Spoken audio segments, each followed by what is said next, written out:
want to say first off, thank you all for coming on with us today. And we are more than excited for our Housing and Economics Summit.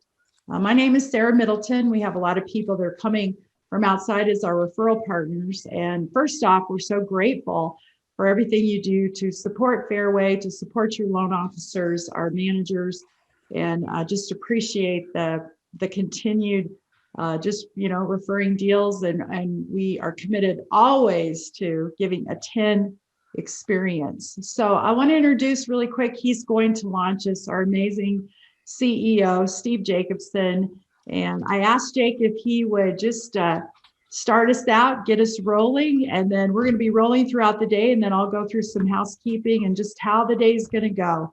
Good morning, Jake. Good morning. So there's a lot of folks on here. I'll go fast because that's what I was told to do. So I'm going to roll quickly. No, take your time. Here's the deal. So 24 and a half years in Fairway. If I had to do it over again, I'm just going to share one story with everybody because it's part of the story of Fairway. 5.5 years ago, that year, we were closing $11 billion in the year. We lost our top branch in Colorado. We lost our top branch in Tucson. We lost our top branch in Massachusetts. We had some people join us. So all the adversity caused us to think different. It was the first year, I mean, it's a long story, not going to go into it. It was the first year we really got competitive. We hired recruiters. We said, let's go. We said, Sarah, let's go. And before that, we were kind of tiptoeing through the growth of Fairway. We said, let's go. This year, we're going to be somewhere over 65 or 64 billion. And guess what? It's all about how we think.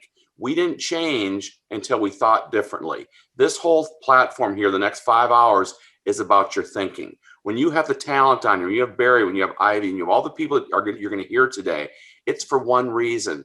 We have to take ourselves outside of our mental boundaries and go different places. Because one of the things over the 24 and a half years I've learned, it's not what you think. Don't trust your thoughts. Go further than your thoughts. Because every time in that 5.5 year period going back, my first thought was, oh my gosh. But no, don't trust your thoughts. Go further than your thoughts. This whole platform is about your thoughts going further than your thoughts. Now going in, like I've told people, if I was hired today to be CEO of Fairway, if I put less than 200 billion on the board, that'd be a disservice to the next generation of leaders. There's a lot of young leaders in this company. I'm in the fourth quarter. Some would say the eighth quarter. Some would say maybe the 10th quarter. But the point is, we owe the young leaders in this company a platform, and that starts with how you think. Have a great day today. Sarah and the Ignite team has a tremendous panel of speakers. With that being said, Sarah, take it away. Have fun. Oh, thank you, Jake. Thank you. We couldn't do any of this without your support. We're so grateful. Fairway Ignite, everything you do to just be a huge part. And you were the one who gave us the vision to begin with. So thank you. Thank you again. You're welcome. Yeah, it's amazing. All right. Well, here we go. I just want to say again, welcome to Fairway Ignite, Fairway Nation, and all of our visitors. So grateful that you're all on here. So here's how it's going to work today. We're going to have a ton of fun. We will have breaks here and there to make sure that you get a little reprieve because your brain's going to explode from all of the information. And we have the top experts that have joined us out of the generosity of their heart. A lot of them I have known for a very, very long time. And I want to just start out. I asked him if he would be our keynote to launch us. I would also just encourage you, we do this in Ignite a lot, that you put your phones up. Again, it's very, very difficult to toggle back and forth from your phone as you're listening to the speakers. And we will have breaks so you can check your messages. But I want to tell you about my dear friends, Barry Habib, Dan Habib. Barry is, there's so much to say about him. I have this bio that's like 2 pages long. But first off, he is a sage in the world of investing and in the world of economics. And you need to listen to this guy, not to mention Dan, his son, has been listening to this from the time he was born. So he's like Sage 2.0. Here we go. So Barry Habib is an American entrepreneur. He's a frequent media resource. So he's on CNN, MSNBC, Fox News. I mean, he's all over the place. Again, I can't even believe he hangs out and I get to be his friend. He also just came out with a book. We're going to talk about it, Money in the Streets, down the road a little bit. He's the CEO of MBS Highway, and we have so many users here at Fairway. And if you're not on MBS Highway, stay tuned to the end because we got a special going on, and we're going to do a giveaway if you get a question right. So Dan, be thinking of some really hard question. Tons of notable awards for Barry. He's a 2-time Crystal Ball Award winner, 2018, 2020 by Zillow, and Pulse Economics for the most accurate real estate forecast out of 150 of the top economists in the US. And we're going to have some dueling opinions going on today, aren't we, Barry? But Barry's mostly right almost all the time. All right, lead producer, managing partner. If you didn't see Rock of Ages, hopefully Broadway's going to open up sometime in the future and we'll get to see it again. And also, he just came out with the CMA course. It's renowned for elevating the level of professionalism and mortgage knowledge in our industry. And I'm so honored I get to call Barry and Dan my friends and friends of all of Fairway and Fairway Ignite. So Barry, here we go. Let's hear it. What's going to be happening? Also, before you start out, throw in the chat your questions. We'll be watching the chat. If we can get to them, we're definitely going to bring those questions in as our presenters are speaking. Anyway, take it away. Well, Sarah, thank you so much. I'm so appreciative. And Ray, it's always great to be with you. And Jake, what a privilege to be with you guys, to see so many friends on here. And oh, you guys are in for a treat today. Looking at the agenda, only Fairway could pull off an agenda like this. When I take a look and I see that I'm speaking with my dear friend, Ivy Zellman, who is one of the smartest people on earth and also one of the most respected. I love always, Ivy and I talk often, and I always come away with learning something from Ivy. She's just amazing. And then I see my friend Rob Christman and Chris Whalen on there and David Stevens. And I'm like, wow, this is quite an honor to be part of this group. So it's very humbling for both Dan and myself. And Dan and I are going to go back and forth a little bit today. We want to talk to you about what we think's ahead in 2021. And, you know, Jake, your brief chat is so wonderfully in line with some of the things we're going to be talking about today. Specifically, we'll close with talking about focus. And Dan and I will both be trying to look at the questions that come through the chat. Dan's got better eyes than I do for reading them, so he'll help me a little bit more than that. But why don't you say a quick hi, Dan, before we get started? Hey, everybody. Thank you so much for having Barry and I. See so many, now I like to call friends on the call. So we love getting on with you guys and sharing our insights. And we appreciate each and every one of you. You guys are some of the best people to work with. So thank you. Awesome. Awesome. All right. So listen, we're going to get right into it. You've got a full day ahead. We're going to go fast like we always do. So put your mental roller skates on and get ready. You may want to take some notes because we've got a lot of new things that we're going to be talking to you about. We want to try and address some of the things that are out there currently. And we also want to try and take a look ahead into what 2021 might offer. And that's kind of the title of this, is where we are for our outlook for 2021.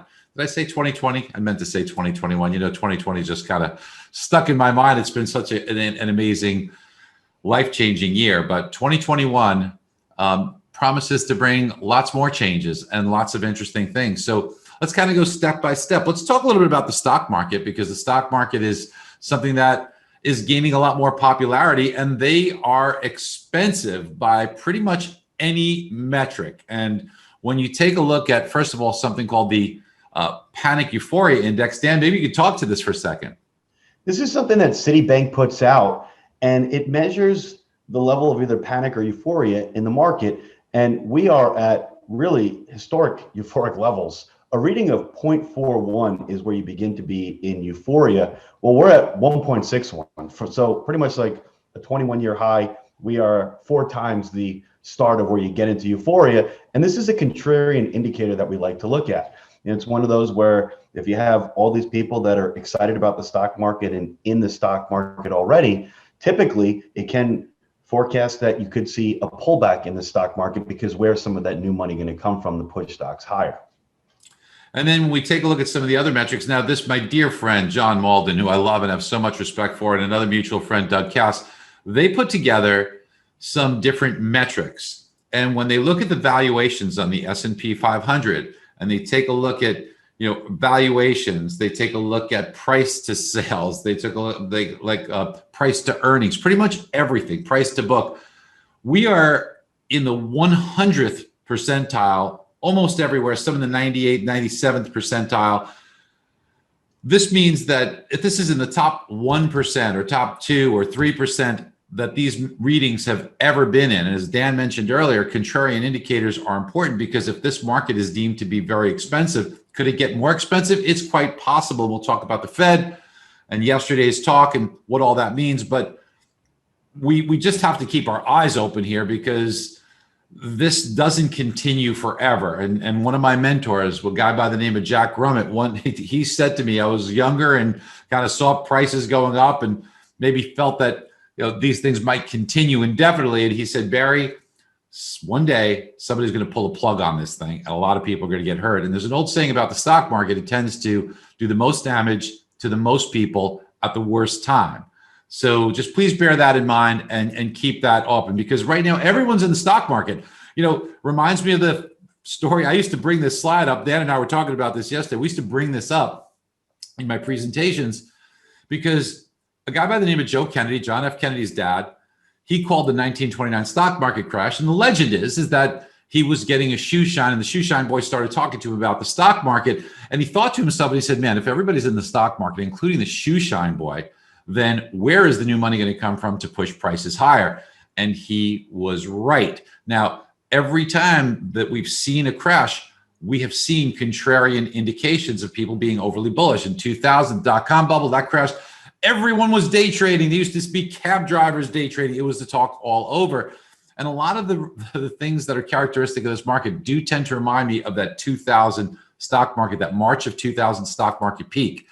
Things like Robinhood.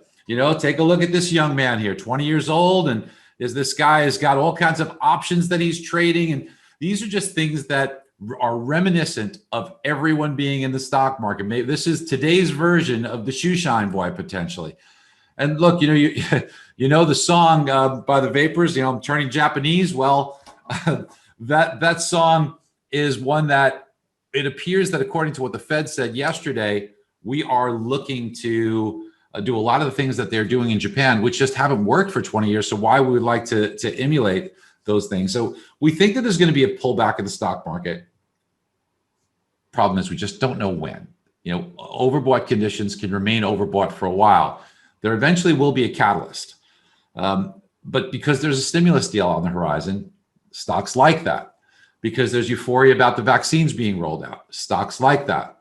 And the Fed yesterday was very dovish. Jerome Powell, he was saying we're going to keep up with purchases. Now in today's update, if you watch it, Dan and I were talking about this, and we were a little confused, right, Dan, on some of the disparity in the purchases. Yeah, because the Fed said that they're purchasing about $40 billion a month in mortgage-backed securities, but when you take a look at their reports that they come out with and we receive on an email, it looks like they're purchasing much more than that. On average, 100 to 120 billion in mortgage-backed securities. So there's definitely a bit of a disparity there between what they at least plan on purchasing and what we've been seeing them purchase.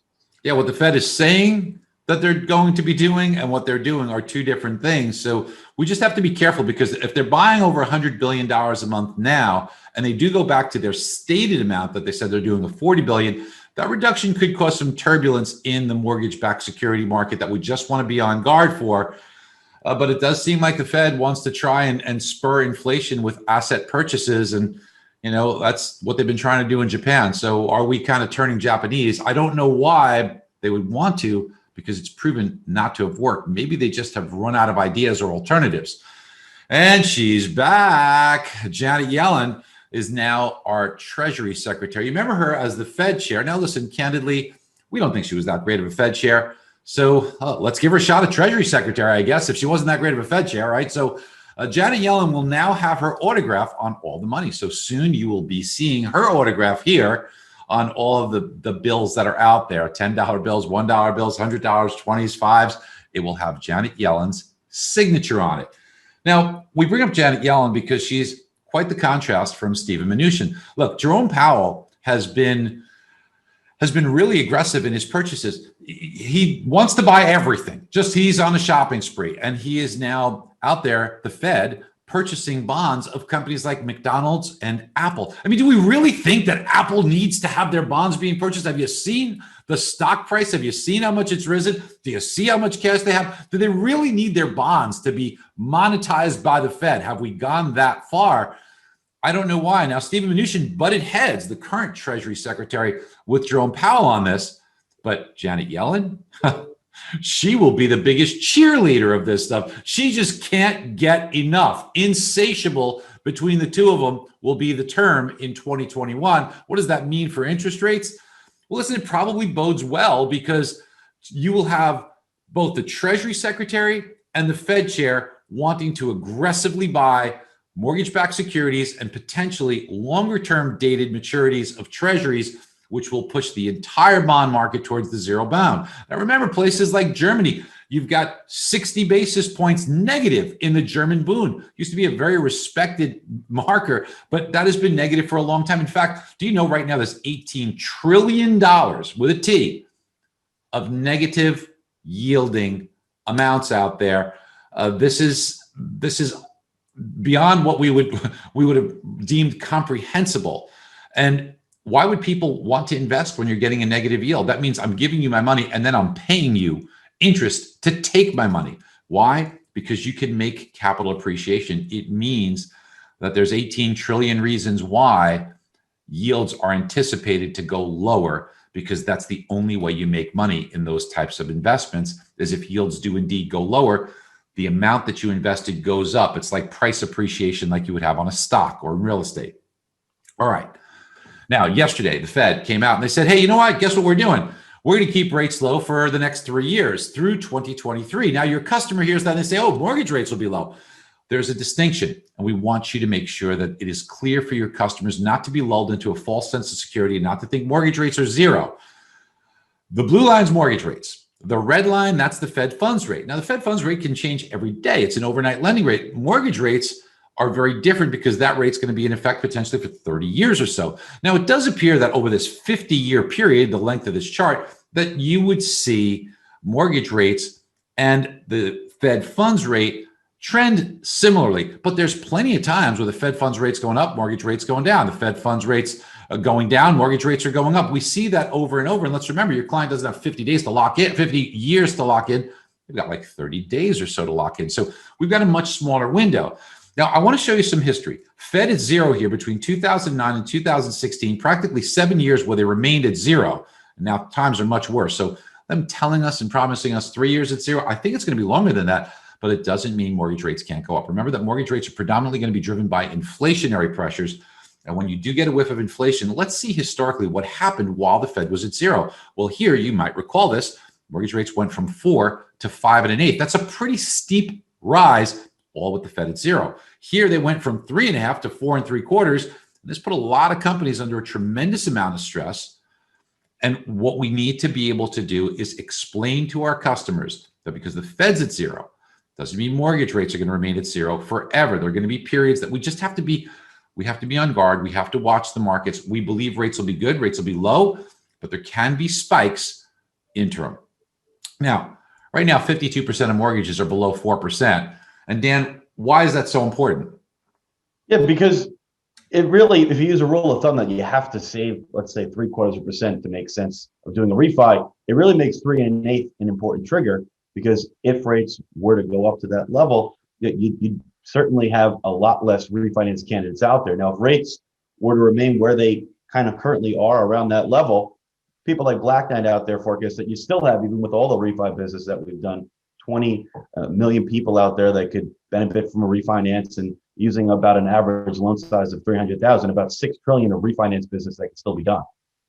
Lots of opportunity out there. You know, rates should stay low. Although there might be spikes, we believe in lower rates. Now, I know everybody else out there is, beating the drum that they think that rates are going to go higher. And we know that there's good reason for that. And we certainly respect those other opinions. And there's probably very valid reasons why they believe that. But as you know, we've kind of been contrarian on this. You all know that, we were pretty much the only ones that thought that the 10-year treasury is going to go to 1. We said there'd be a recession, and a lot of criticism of our thoughts on that. And both of those occurred before the lockdowns, which occurred January and February of 2020, respectively. So we hit those targets beforehand. And the same logic, I think, applies to us right now. I know that everybody is forecasting those higher rates, but I don't think they really have their arms around what debt means. Most people think that debt causes rates to go higher. And I get that. I understand that. The one thing that Dan and I are concerned about is the devaluation, the debasing of the currency by the Fed, which is making our dollar value drop. Now, fortunately, I guess for us, everybody's trying to make their currency drop and debase. That's why you see Bitcoin going crazy. That's why you see gold moving up. And if gold breaks above 1900, there's going to be a pretty big move higher in gold. So the reason for this is because everybody is trying to debase their currency at the same time. The problem with the dollar being debased greater than other currencies is because you do import inflation that could be negative for bonds. And if the dollar is deemed to make a move lower, think about it. If you're a foreign investor, if you invest in the US, and even if you got, let's say, a 5% return, if the currency against yours dropped 10%, well, while you got 5% on that money, when you try and bring it back, you lost 10% on your investment. So these are things that could backfire on the Fed by trying to debase their currency. I don't blame them for having a tough time because they're trying to walk a thin line. Now, we have $28 trillion in debt. And I know that, well, we have 27 trillion right now. And then Dan, with a stimulus deal, looks like about 900 billion. So let's call it 28 trillion, right? Correct. $1 trillion is so much money and we've become immune to it. What if I told you that you could spend $1 million a day? So go out in there and spend $1 million a day there for Fairway Nation. How many days would it take for you to reach $1 trillion? Anybody want to put some guesses in the chat window? And you could go ahead and do that. And Dan, if you want to kind of reiterate some of them perhaps, but 30 years. Okay, so how about this? Would it surprise you if I told you it was 2,700 years?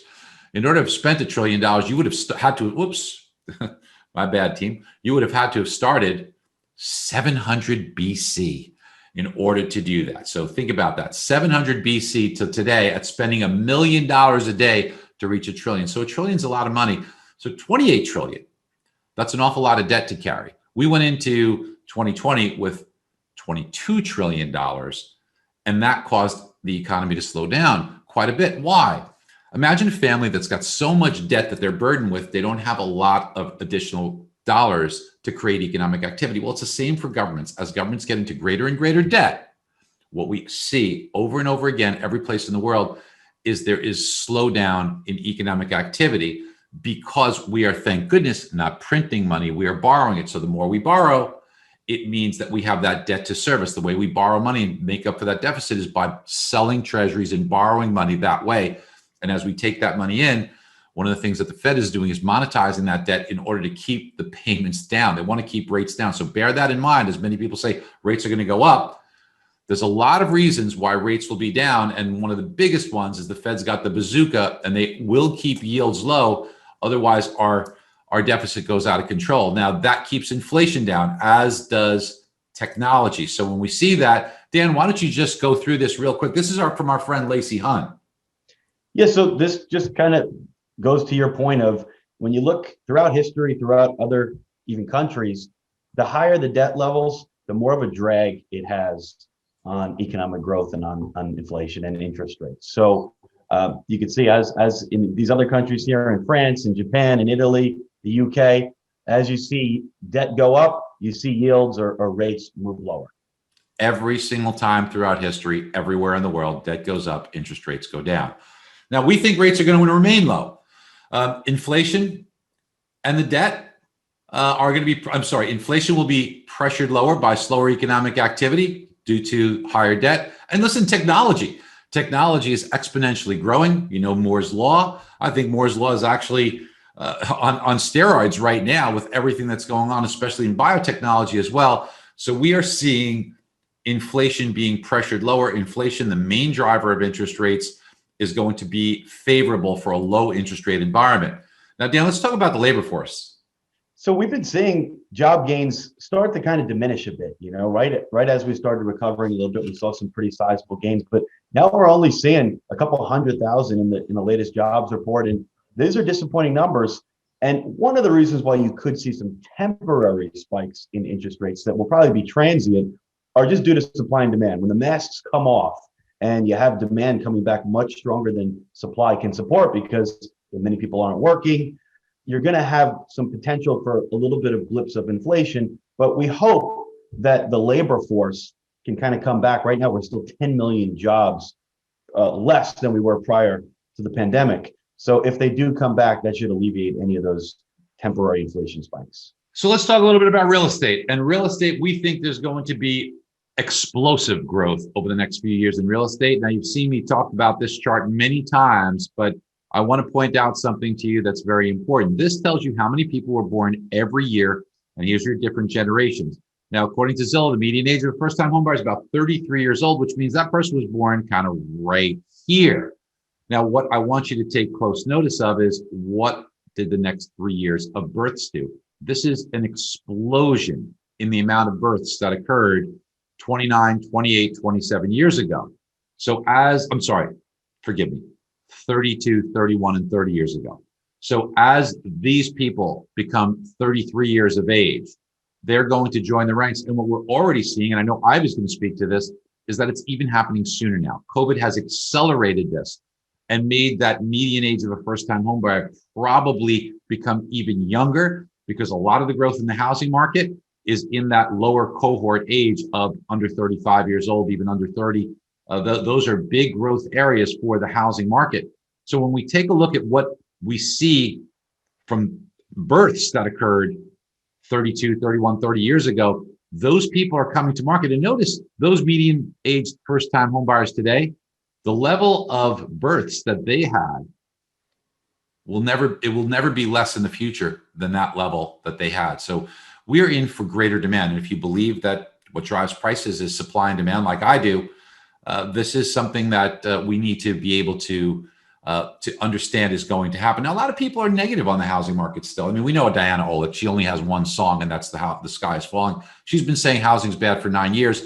At this point, it's comical with her because everybody knows her game, and she's just trying to save face. She's just one, the old saying, even a broken clock is wrong twice a day. Diana Olick has not reached that broken clock threshold just yet, but we don't see that happening either. But she is joined by so many. There's news that we continuously see in Housing Wire about worries about housing. We see the Crash Brothers saying that real estate values are going to drop 60%. We see Adam Data. Every single thing that Adam Data puts out is negative and has been negative about housing. How much of this is just headline grabs and trying to do that as opposed to factual? We don't know. There's certainly some of that, but much of the information is they just don't understand it. So people hear about foreclosures and forbearance and they say, oh my gosh, housing's about to tumble, right? Well, first of all, forbearance unwinds gently. Forbearance is something that when you come out of the time able to have forbearance, that amount that you owe is not due. It rides alongside your mortgage and gently rolls off when you either pay your home off via a refinance or a sale, or you pay the mortgage off at a time when it matures. So they will be staggered. They will roll off gently. And Dan, what happens if you come off of forbearance and you're working? Well, that's great. But what happens if you're one of those 10 million people? Now, we know that, by the way, forbearance and foreclosures have disproportionately affected those who are renters. But what if you're a homeowner, Dan? And what if you're not working and now you no longer have forbearance and there's no new plan?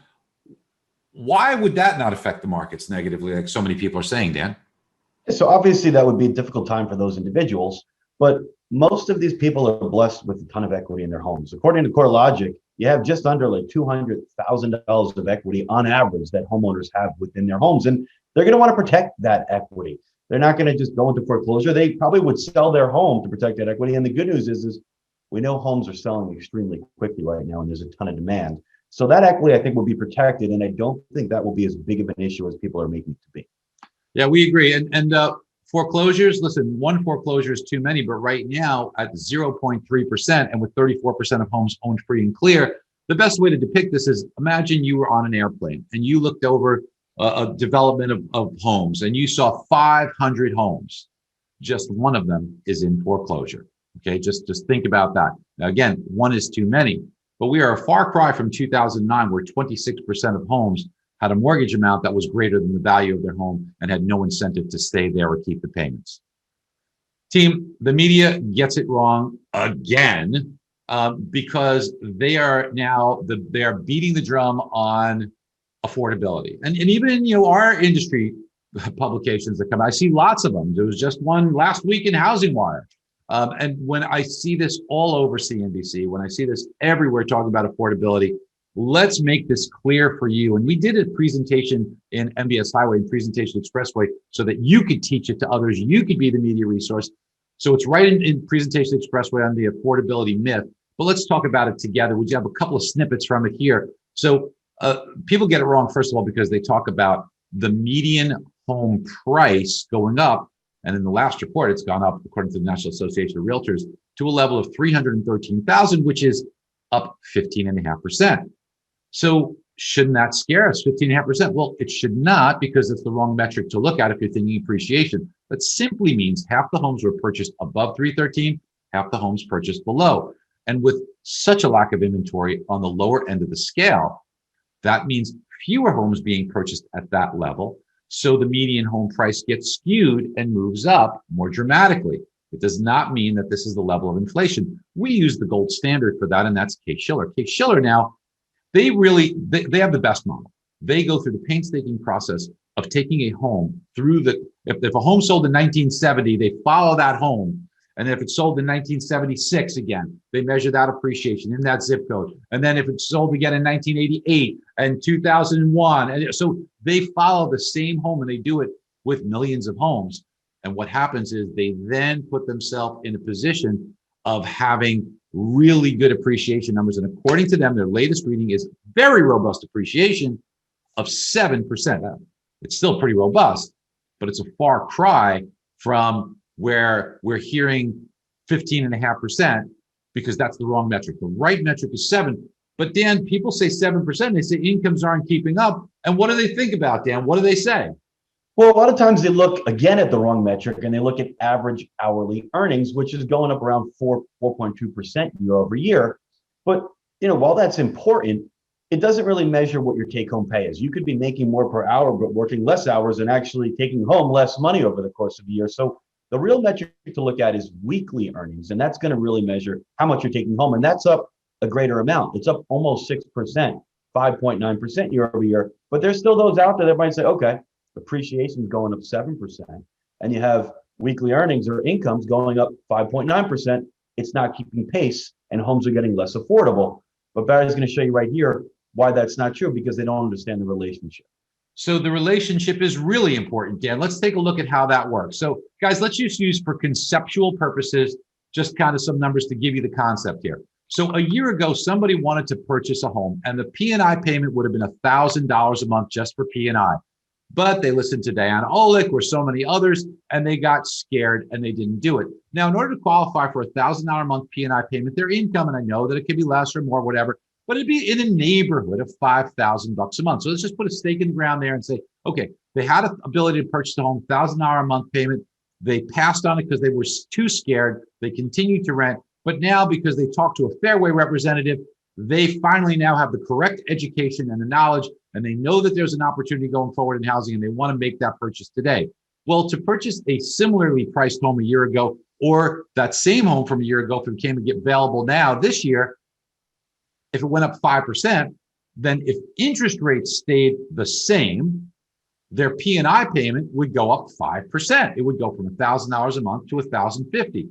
So in other words, to account for 5% rise in appreciation, their monthly payment would go up by $50 per month. Now, their income, in order to offset this $50 a month increase, would have to go up $50 a month to offset it. So they need to be making $5,050 a month. So they've got the extra $50 a month to pay for the increase in appreciation on that home. Well, what percent did their income have to rise? Did it have to rise 5%? No. It's a 1% rise in income on a $5,000 income to get to $5,050 to offset the 5% rise in appreciation. And that's the thing the media doesn't get. Look, team, math is hard, okay? And the media typically does not go through the painstaking process of analyzing and breaking down numbers with critical mindset thinking.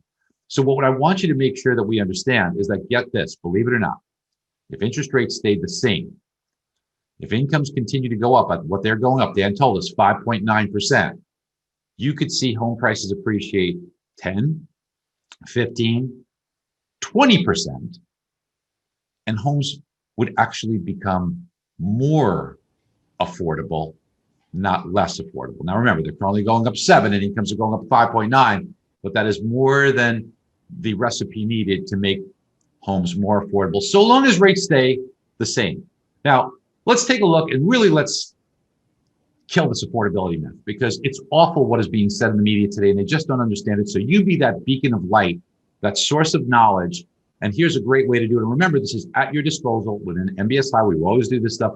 We have a script about it. We put an article under Barry's Insights that you can utilize. And we have the slides in a presentation format that you can utilize as well. There's many more, but you could take those. So here we go. If somebody's looking to purchase a home today at $350,000, we'll just pick a number. Now, we know there was home price appreciation of 7%. So we back out 7% to find out in Q4 of 2019, a year ago, what was that home approximately selling for? So about $327,000. So it's got to be about $23,000. Now, if you were going to take out a 90 LTV loan, back then you'd borrow $294, but this year to do the same 90 LTV, you got to borrow $315. So you got to borrow $21,000 more. It would stand to reason people would think it would be less affordable because you're borrowing more money. However, what's happened to interest rates? Now, interest rates are actually 1.125% cheaper this year than they were last year, but let's be conservative and just say 1% cheaper. Well, a drop of 1% in this particular example takes your monthly payment, even though you're borrowing more, and takes it down by $77 a month. Now, you might say, okay, Barry, you used the 90 LTV. Don't we have to discuss MI? We do. So when we factor in the MI would indeed cost you today $8 a month more, but the net is still $69 a month more. The point of it is this home went up $23,000 and it's cheaper on a monthly basis. Now somebody's going to say, well, Barry, what about the down payment? Don't you need a little more down payment? And you're right, you do. So let's make sure we take that into consideration. The down payment increase would be $2,290. Now, if you monetize that into including it into your loan, it's a little less than $10 a month. Now we could be at certain triggers for MI differential, this and that. But what if it was $20 or $30 a month or $40? It's not going to be that much. You still are going to be cheaper this year for the more expensive home. But here's the real centerpiece of this whole deal, is that while the monthly payment is cheaper, let's take a look at what's happened to incomes. If in order to qualify for this payment, you needed about a $5,000 a month income, well, then your monthly increase of 5.9% means you're making about $300 a month more. Team, we are much more affordable on homes today, not less affordable. The media is beating this thing like they know what they're talking about. Again, you be the beacon of light, you be that resource.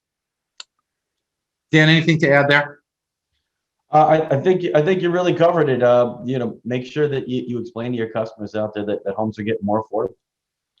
So Jake, you started off today with such a beautiful piece about thinking differently and your mindset. And, I talk a lot about that in the book. I'm going to give you a piece of the book here, which is kind of lessons from the track. So, I do enjoy driving on the track. I do enjoy taking cars up a little bit in speed. It's a lot of fun, but I also want to do it smart. And I love learning. I'm a lifelong student. So I always go out there, and Dan's come out on the track with me too. And he's done the same thing where we get a professional race car driver to really sit with us for the day when we go out there and just make little tweaks and give us that education and knowledge, because we always want to get better. We always want to learn. All of us do, right? That's got to be part of what we do. And one of the best lessons that I got from the track was when my driving instructor was watching where I was focused on the road. And he said, Barry, like most people, you seem to be looking at the car that's in front of you. And I said, well, I really wasn't thinking about it too much. It was kind of natural. He said, yeah, just about everybody who drives does the same thing. They look at the car in front of them. So, but really what I want you to do now is I want you to look further down the road. And I think it will make you a much better driver. And then he actually made me pull the car over. And when he did, here's what he asked me to do. And he took a bottle of water and he put the bottle of water about 20 feet in front of me on the ground. And he made me look at that bottle of water and said, okay, Barry, look at the bottle of water. And I want you to read the sign down the road. I said, I can't. He says, okay, let's shift your focus. I want you to look at the sign down the road. Can you still see the bottle of water? I said, yeah, of course I can. He said, that will make you a much better driver. So that really made me think about focus.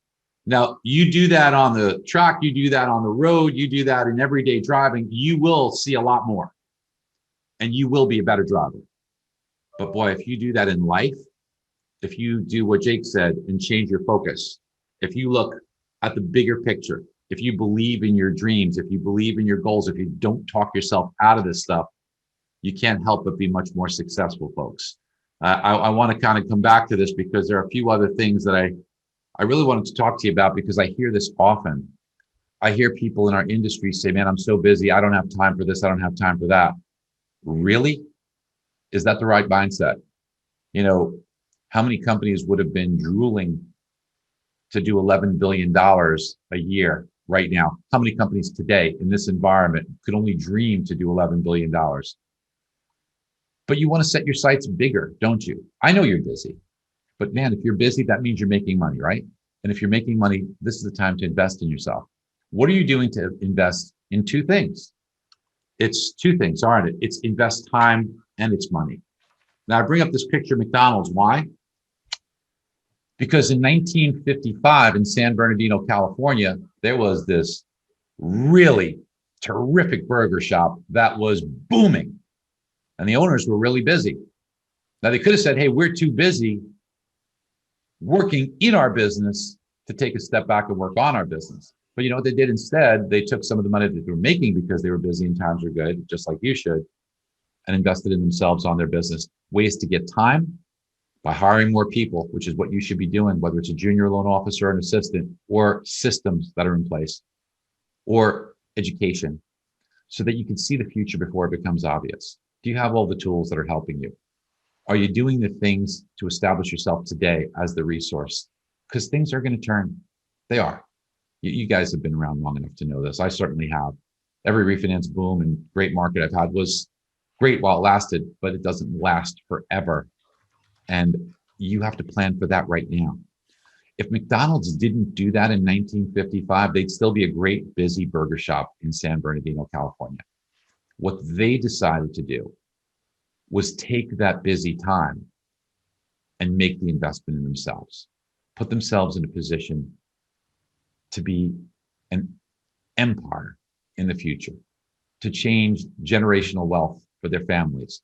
Now, all of you have the opportunity to do that today. You do. Every single one of you is in the unique, opportune position to take some of the money that you're making and reinvest it in you, in the best resource that you have, to take that and use it so that you can create more fulfillment for yourself because you're making a greater difference in your customers' lives.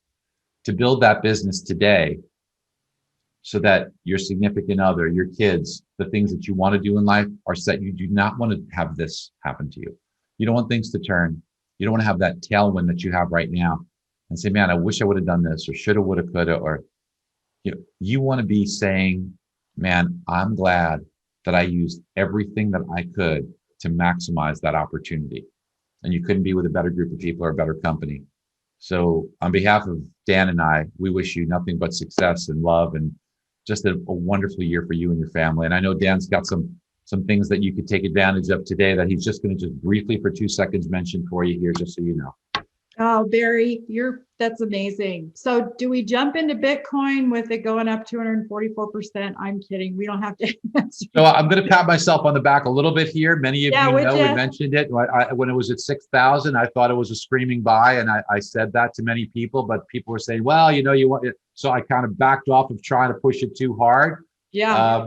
I will admit to you that it was at 6 and it went up to about 12. And I thought I was smart by getting out of it.